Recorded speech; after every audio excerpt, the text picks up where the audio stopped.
என்ன பிரச்சனைமா உடம்புல? என்ன மெயினாக இருக்குது? என்ன பிரச்சனை? எதற்காக இவ்வளோ காசு செலவு பண்ணி ஹாஸ்பிட்டல் பார்க்குறோன்னா? எனக்கு இந்த ஹார்ட் ப்ராப்ளம் இருக்குது.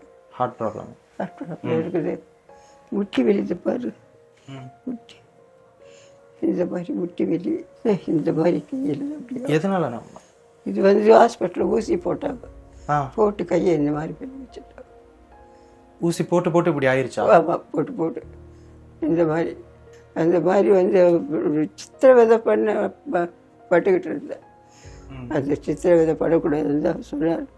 அவர் கண்டிப்பாக நமக்கு ஹெல்ப் பண்ணுவார், ஏதோ ஒரு நல்லது பண்ணுவார். அவர் பண்ணாருன்னா நல்லா இருக்கும். அவ்வளோ கஷ்டப்பட்டிருக்கேன் நான். இங்கே எனக்கு வயசு 76. இந்த வயசில் நான் வேதனை பண்ணுங்களா சொல்லுங்க பார்க்கலாம்.